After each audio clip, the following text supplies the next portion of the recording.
नमस्कार, मैं डॉक्टर अंजलि मिश्रा आज यहाँ वापा टीवी में एक स्पेशल प्रोग्राम के लिए आप सभी का स्वागत करती हूँ और चाहती हूँ कि आप सभी बस प्रोग्राम के ख़त्म होते तक बैठे ही रहें।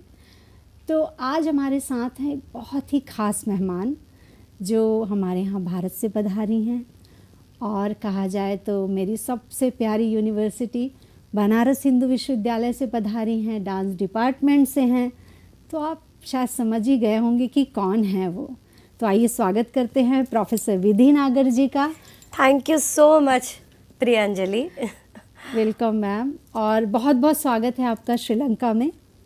डी.लिट और कहना चाहिए कि एक फर्स्ट प्राइज़ जैसे कि कहते हैं कि एक विशेष स्पेशल डी.लिट में, और आपने कुछ मुझे बताया था एक और आपकी उपाधि है जिसमें दूरदर्शन ने टॉप ग्रेड आर्टिस्ट। सो इतनी सारी जो खूबियां हैं एक ही व्यक्तित्व में देख के आप सब भी गेस कर पा रहे होंगे कि आखिर कहाँ से इनकी शिक्षा दीक्षा हुई होगी और इनका बचपन कैसे बीता होगा, किन कठिनाइयों का सामना करते हुए ये यहाँ तक पहुँची होंगी, ये सब आप भी जानना चाहते होंगे।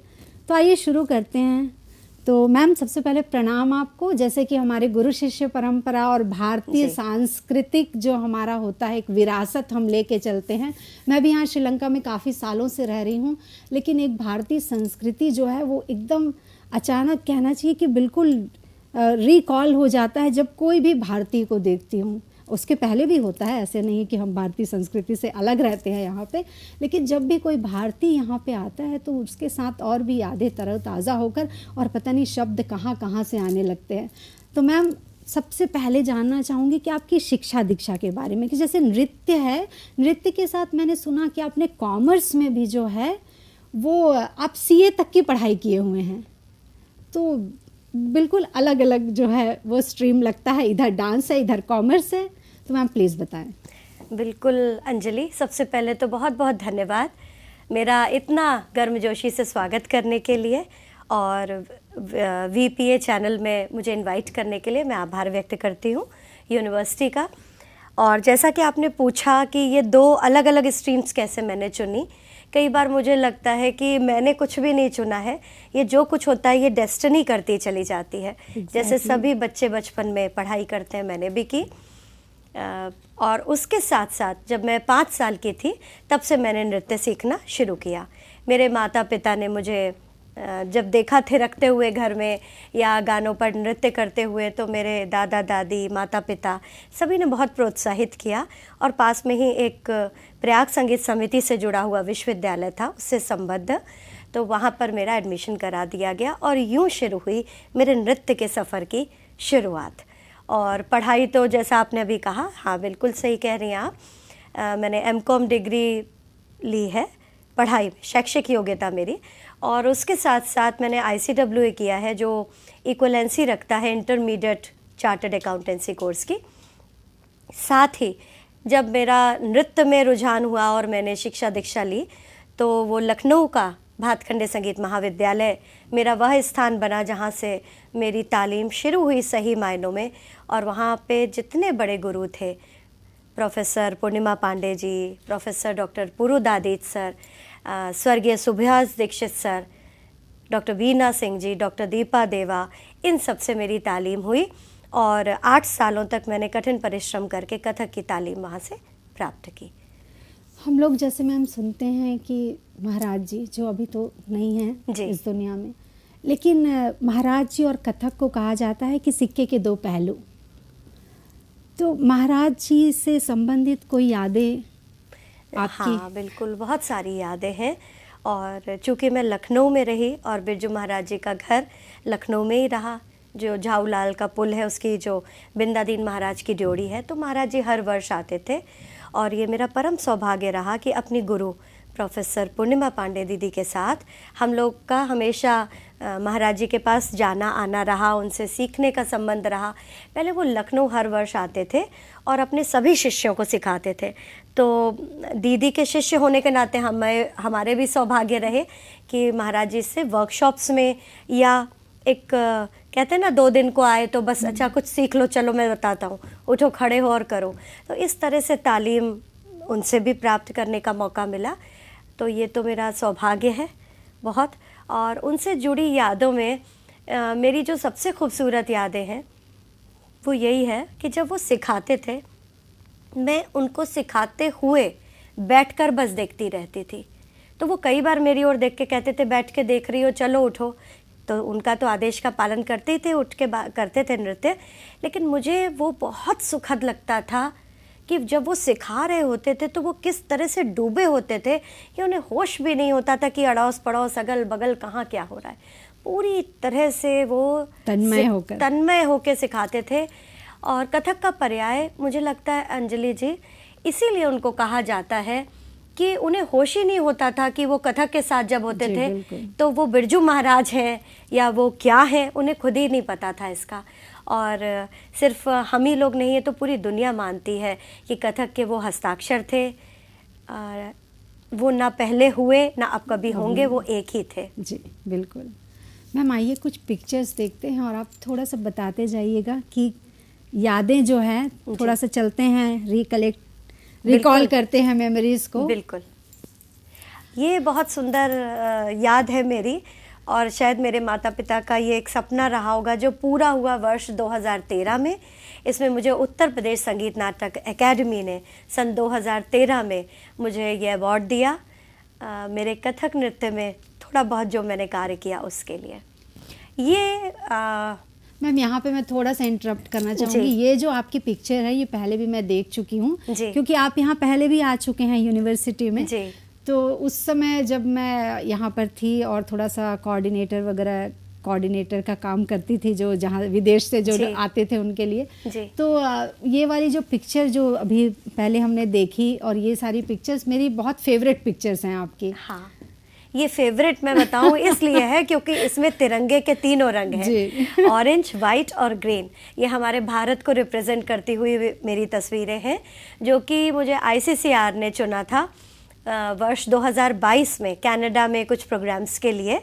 और उस प्रोग्राम्स की जो रिकॉर्डिंग हो रही थी उसमें मैंने पुष्प की अभिलाषा, माखनलाल चतुर्वेदी जी की बहुत सुंदर कविता है कि चाह नहीं प्रेमी माला में बिन प्यारे को ललचाऊं। बस ये जो मैं झांक रही हूँ ये वही वाली तस्वीर थी।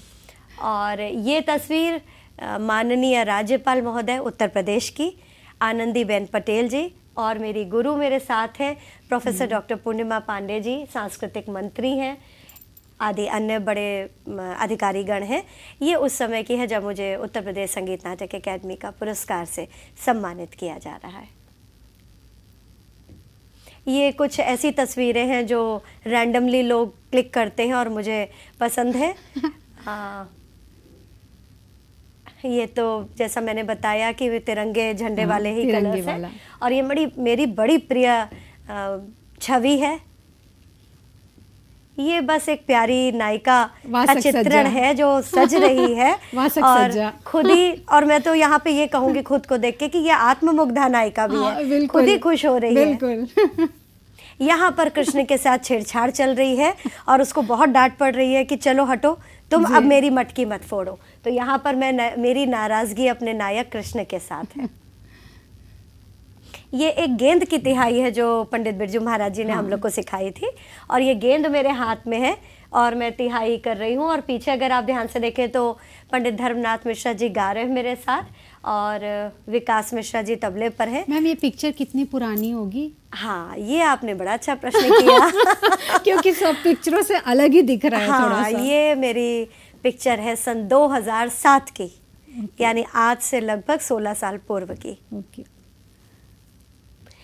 ये बहुत यादगार चित्र है। ये प्रयाग संगीत समिति इलाहाबाद, जिसको प्रयागराज कहते हैं, वहाँ पर संगीत की एनुअल कॉन्सर्ट हो रही थी, जिसमें मुझे आमंत्रित किया गया था सोलो नृत्य के लिए। और पीछे विष्णु दिगंबर पलस्कर जी का चित्र है, माँ सरस्वती जी की मूर्ति है, और आगे मैं नृत्य कर रही हूँ।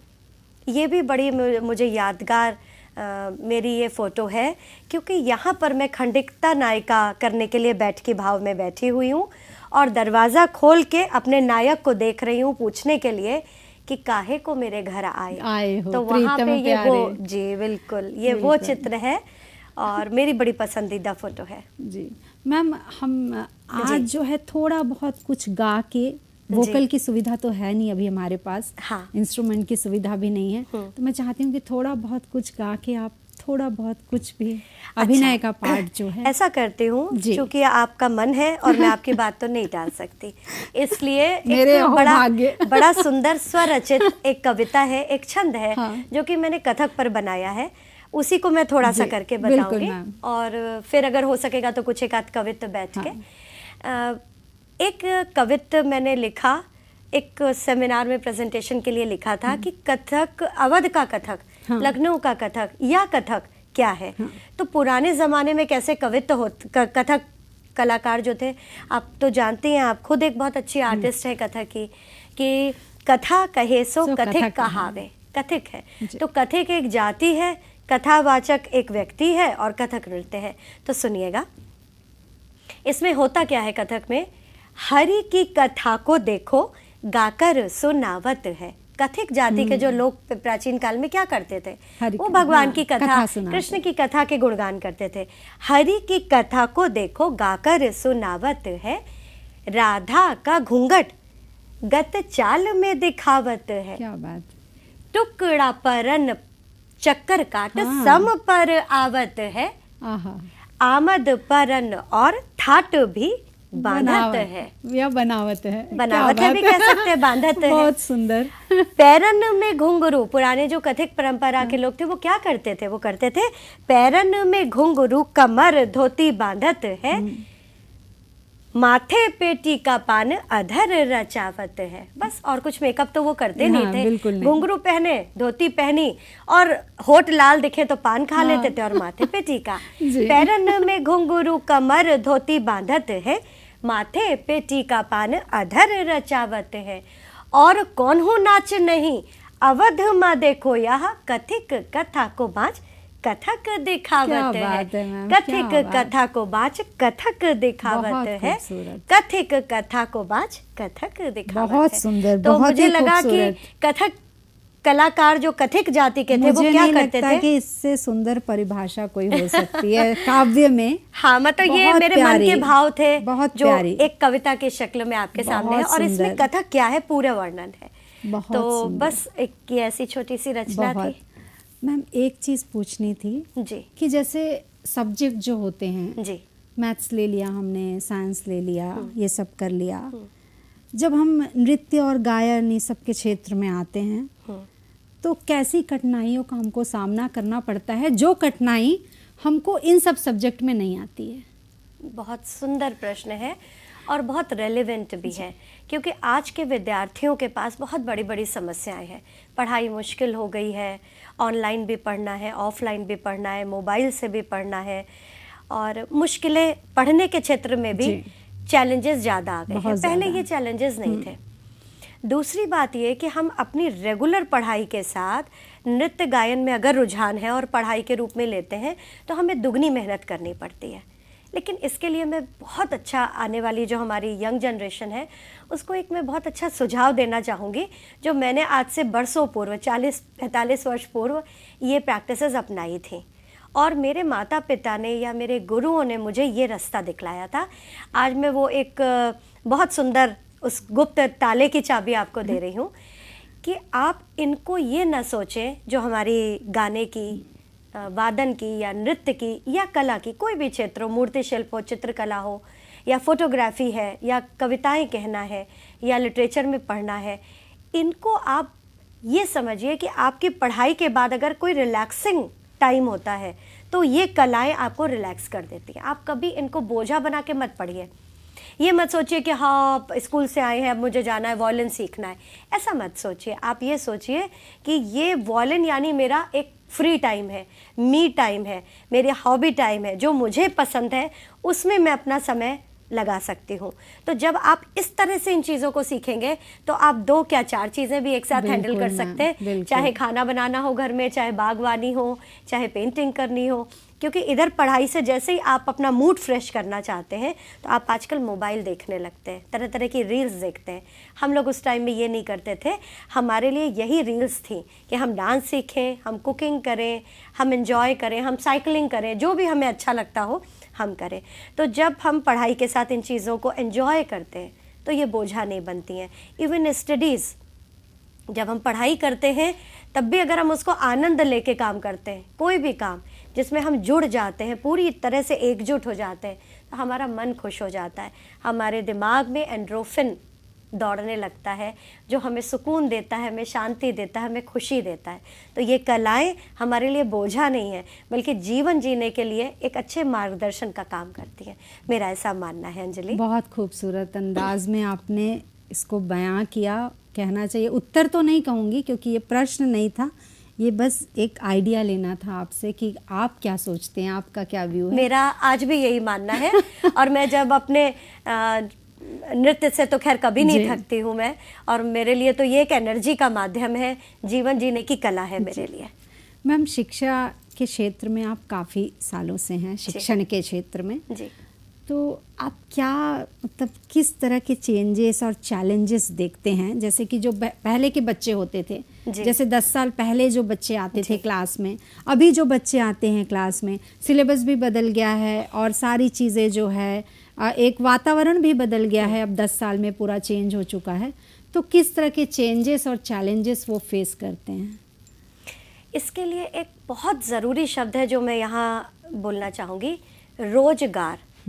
हमारे समय में हमने जब नृत्य सीखा, आज से 45 साल पहले भातखंडे में एडमिशन लिया था और सीखा था, तो वहाँ पर हमारे लिए ये एक साधना थी, एक पूजा थी, एक कला थी, एक एन्जॉयमेंट भी था कि हमको बड़ा मज़ा आता है, वहाँ जाते हैं, क्लास करते हैं और फिर घर आते हैं।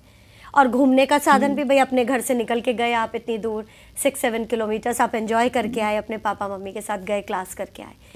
वहाँ पर हमने कभी भी जीवन में ये नहीं सोचा कि इन कलाओं से हम धनोपार्जन करेंगे। जो सबसे बड़ा अंतर आया है वो आज ये है कि आज का विद्यार्थी, मैं ये नहीं कहूँगी कि वो गलत है, क्योंकि आज का समय ऐसा ही है कि धन उपार्जन तो करना ही है, लेकिन हमारे समय में हम धन उपार्जन के लिए इन कलाओं को सीखें ऐसा नहीं था। हाँ, वो बात अलग है कि धीरे धीरे मैं इसी क्षेत्र में आगे बढ़ी और आज आजीविका का साधन यही मेरे लिए है, लेकिन तब ऐसा नहीं था और ना ही ये सीखकर सोचा था, ना ही ये सोच करके कि हम इससे पैसे कमाएंगे आगे बढ़े थे। ये सब अपने आप धीरे धीरे चीज़ें हुई। लेकिन आज बच्चों के सामने बहुत सारे चैलेंजेस हैं, उनको समाज में अपना स्थान भी बनाना है, उनको धन भी कमाना है, और अगर वो एक रोजगार की तरह इसको लेके चल रहे हैं तो मेरा ख्याल से उनका ये सोचना कि हम इससे अर्जन कितना करेंगे, धन अर्जित कैसे करेंगे, ये सोचना गलत नहीं है। और शिक्षकों को भी इसीलिए सिलेबस में बहुत सारे चेंजेस करने पड़ रहे हैं कि हमारी जो एजुकेशन है, जो हम नृत्य में शिक्षा, देखिए पहले उतने साल पहले इतना यूनिवर्सिटीज़ डांस गाना बजाना नहीं सिखाते थे। आज यूनिवर्सिटी कैरिकुलम में हम लोग इसको पढ़ रहे हैं, सीख रहे हैं। तो वो जब तक इसको एम्प्लॉयमेंट बेस नहीं बनाएंगे, रोजगार परक नहीं बनाएंगे, धनोपार्जन का साधन बनाने वाले एलिमेंट्स आपके सिलेबस में नहीं डालेंगे, तो कोई भी स्टूडेंट फिर कैसे सीखेगा या वो कैसे इन कलाओं को आगे लेके जाएगा। सिर्फ ये कह देने से कि कलाओं को हम संवाहक हैं, कलाकार कला के संवाहक हैं, आगे लेके जाए, इससे काम आज के समय में नहीं चल सकता, बल्कि उसके लिए धन की भी आवश्यकता होती है। जिस प्रकार हिंदी, अंग्रेज़ी, गणित, साइंस और विषय के अध्यापक हैं, इसी तरह से अगर नृत्य के, गायन के और वादन के अध्यापक होंगे तो उन्हें भी उसी के समतुल्य देखा जाए और पढ़ाया जाए। और मैं कहूँगी, देखिए कोलंबो में ये जो विजुअल एंड परफॉर्मिंग आर्ट्स है, ये तो इसका जीता जागता उदाहरण है कि यहाँ पर इसकी पढ़ाई होती है और फिर ये रोजगार परक बनाने के लिए देखिए स्टूडियो है, रिकॉर्डिंग्स हैं और कितने सारे बच्चे यहाँ लगे हुए हैं, काम कर रहे हैं, नई चीज़ों को सीख रहे हैं। I am so happy to see that. बहुत अच्छा लग रहा है मुझे ये सब देख के कि कम से कम आने वाली जनरेशन्स के लिए नए रास्ते, नए एवेन्यूज़ हम शिक्षाविद ही खोल रहे हैं। जी मैम कलाकार जो होते हैं कहते हैं कि उनको कोई बांध नहीं सकता। अभी जब हम सिलेबस के अनुसार सिखाते हैं, जब बीए का कोर्स, एमए का कोर्स, तो आपका क्या व्यू है उसके बारे में कि जब हम पहले सिर्फ गुरु से जो सीखते थे तो गुरु कहते थे ठीक है लगाते जाओ तिहाइयाँ, ये टुकड़े नहीं, तुम 10 बार नाचो, 20 बार ये करो। लेकिन अभी जो हो गया है, एक क्लास के अंदर बंधा हुआ है, 1 घंटे में क्लास ख़त्म करनी है, सिलेबस कवर करना है, तो इसके बारे में आपका क्या विचार है? देखिए, हमारी जो गायन वादन नृत्य की परंपराएं रही हैं, बिल्कुल ठीक बात है, देखिया सीखिया परीक्षा, गुरु शिष्य परंपरा के अंतर्गत ही ये पनपी है। लेकिन जब वो एजुकेशनल संस्थाओं में आ गई और वहाँ पे सिखाना है, तो हमें और सब्जेक्ट्स, जैसा मैंने अभी पहले कहा आपसे, तो उन सब्जेक्ट्स के समकक्ष लाने के लिए हमको क्लास, उसके समय, उसके नियम, उसकी परीक्षा, उसका सिलेबस तो बांधना ही पड़ेगा। लेकिन कलाकार बंधन में नहीं बंधता है, बिल्कुल सत्य है। और किसी ने कहा भी नहीं है कि आप बंधिए, आप बिल्कुल मत बंधिए, आप उन्मुक्त रहिए। क्योंकि जब मंच पर आप जाते हैं तो वहाँ पे आप परीक्षा देने नहीं जाते हैं। वहाँ मंच में जो आपने सीखा है एक लंबे समय तक, एक लंबे जीवन तक, उसकी परीक्षा मंच पर होती है और आपके परीक्षक होते हैं आपकी ऑडियंस। तो जब कक्षा में आप सीख रहे होते हैं तब तो पढ़ रहे होते हैं कि ABCD क्या है, सेंटेंसेस क्या है, पैराग्राफ क्या है, स्टैंजा क्या है। तो इसको पढ़ाई के तौर पर लीजिए, लेकिन उसके बाद आप और आगे फर्दर स्टडीज़ के लिए आगे बढ़िए। आजकल तो ऑनलाइन मोड में इतने सारे कोर्सेज़ हैं, ज्वाइन करिए, एनरिच होइए चीज़ों से। और हाँ, जैसे कि अन्य सब्जेक्ट्स में भी टीचर्स के पास विद्यार्थी जाता है बार बार, जैसे पुनि जहाज को पंछी पुनि जहाज पर आवे, तो हमारी कलाओं में तो यह है कि गुरु के बिना तो ज्ञान नहीं मिलता है। इसलिए बार बार गुरु परंपरा में जाना पड़ता है, पूछना पड़ता है। और ये सिर्फ हमारी कला या संस्कृत विद्या इसमें ही नहीं है, हर विद्या में है। मानने की बात है, समझने की बात है। हाँ, ये है कि कलाकार अपने गुरुओं के प्रति अधिक समर्पित होते हैं, ये तो बात है, सत्य है। जी मैम, एक वीडियो क्लिप देखते हैं आपका। जी।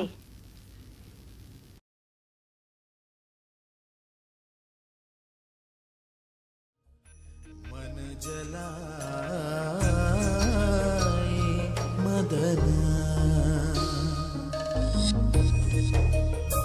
ओ दे दे दर्शन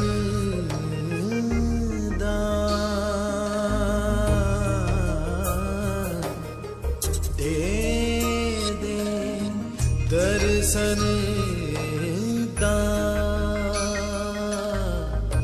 कमल मुख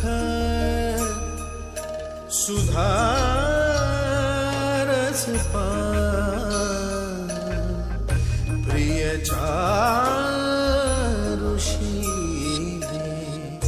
गजरी अकार। इस वीडियो के बारे में कुछ बताइए।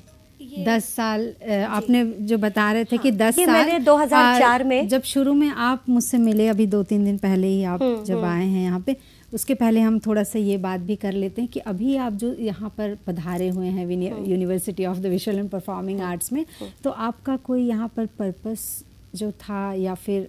हाँ, नहीं, मैं यहाँ पर आपकी यूनिवर्सिटी ने ही एक इंटरनेशनल सेमिनार ऑर्गेनाइज किया, जिसमें पेडागॉजी, म्यूज़िक फैकल्टी ने ऑर्गेनाइज किया, जिसमें पेडागॉजी पर मेरा पेपर था। मैं वो पेपर यहाँ प्रस्तुत करने आई कि कोरोना काल के बीच में क्या क्या हमारी परफॉर्मिंग आर्ट्स की जो सिलेबस है या जो टीचिंग है, लर्निंग टीचिंग प्रोसेस है, उसमें क्या क्या कठिनाइयाँ आई, उस पर मेरा पेपर का प्रस्तुतिकरण था।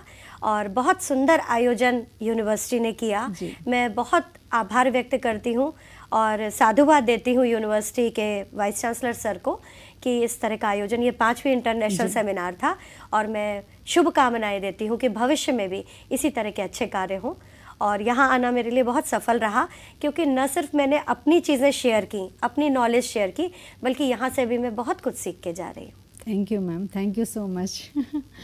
तो मैम, थोड़ा सा हम परफॉर्मेंस के बारे में बात करेंगे, क्योंकि जब मैं आपसे मिली 2-3 दिन पहले, तब भी आपने मुझे बताया, मैंने वो क्लिप देखा वीडियो का फ़ोन में, तो मतलब कैसे ये आपके लिए बहुत ज़्यादा स्पेशल परफॉर्मेंस है, क्योंकि मैं देख पा रही थी वो परफॉर्मेंस तो बहुत ज़्यादा ही स्पेशल लग रहा था। आपके लिए वो कैसे स्पेशल है? वो मेरे लिए इसलिए स्पेशल है कि सन 2004 में मतलब आज से हो गए 19 साल। केलुचरण महापात्रा जी को लखनऊ में मैंने इसी अष्टपदी पर नृत्य करते देखा था और मुझे बहुत सुंदर लगा, बहुत सुंदर, जो मेरे हृदय को छू ले। लेकिन मुझे कुछ समझ नहीं आया उसको समझने में, उसकी भाषा, उसकी बात, इसमें जो है वो कृष्ण राधा को मना रहे हैं। राधा रूठ गई हैं, कृष्ण किसी और सखी के साथ थे और राधा यहाँ माननी नायिका हो गई और उन्होंने कहा मेरा मान जो है वो आपने खंडन कर दिया। जब कृष्ण को एहसास हुआ कि उनसे कितनी बड़ी गलती हो गई तो वो राधा को मना रहे हैं। ये सब गीत गोविंद की अंतिम अष्टपदी है ये, प्रिय चारुशीले। इसमें कृष्ण किस प्रकार मना रहे हैं राधा को कि तुम्हारे बिना मेरा कोई अस्तित्व नहीं है। कृष्ण जो कि संपूर्ण सृष्टि का स्वामी है, वो कह रहे हैं राधा को, अपनी आत्मा को कह रहे हैं कि तुम्हारे बिना मेरा कोई अस्तित्व नहीं है। और इसकी अंतिम लाइनों में वो ये कहते हैं कि मुझे कामदेव के बाण जला रहे हैं, मुझे बहुत कष्ट है, मुझे बहुत पीड़ा है, तुम कुछ तो मुझसे बात कर लो कि मुझे शांति मिले। अच्छा कुछ नहीं कर सकती हो, कोई बात नहीं, तुम अपने चरणों को मेरे सिर पर रख दो जिससे मेरा शरीर शीतल हो जाए, मेरा मन शीतल हो जाए। ये समझने में उस भाव को, उस बात को मुझे 19 साल लगे। और इस बार उस प्रेम को देखिए, प्रेम जो है वो एक होता है कच्ची उम्र का प्रेम, एक होता है परिपक्व प्रेम, एक होता है अति परिपक्व प्रेम जिसे भक्ति कहते हैं। वहां तक पहुंचने के लिए आपको एक उम्र बितानी पड़ती है। तो मुझे समझ में आया कि जो मैंने देखा था और 19 साल बाद शायद मैं अभी भी इसको अच्छा ना कर पाई हूँ, और आज से फिर 19 साल बाद जब मैं इसको करूँ तो शायद मैं कुछ और सोच के करूँ इसको। तो ये जो नृत्य साधक हैं, हम लोग विद्यार्थी हैं, साधना कर रहे हैं, उसको मेरा कहने का आज के विद्यार्थी को ये भी उद्देश्य है कि आप तुरंत कोई चीज़ को देख के ना करें, उसको पकने दें। जैसे कोई सब्जी हम पकाते हैं, उसमें मसाले डालते हैं, धीरे धीरे समय लगता है कि वो किस प्रकार, तब वो स्वादिष्ट बनती है। इसी प्रकार हमारी कलाकृतियाँ भी हैं, उसको पकने में, उसको बनने में, उसको समझने में, उसको आत्मसात करने में समय लगता है, समय देना पड़ता है, तब शायद। और हो सकता है अभी मैंने पहली बार ये चेष्टा की करने की 19 साल बाद, इसको मैं लगातार करती जाऊं तो कभी शायद कुछ थोड़ा और अच्छा हो सके मुझसे। बहुत अच्छा। तो चलिए एक और वीडियो का आनंद लेते हैं।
बहुत ही खूबसूरत यादें, और हम भी आपके साथ ही वही कहना चाहिए कि मेमोरी में चले गए थे।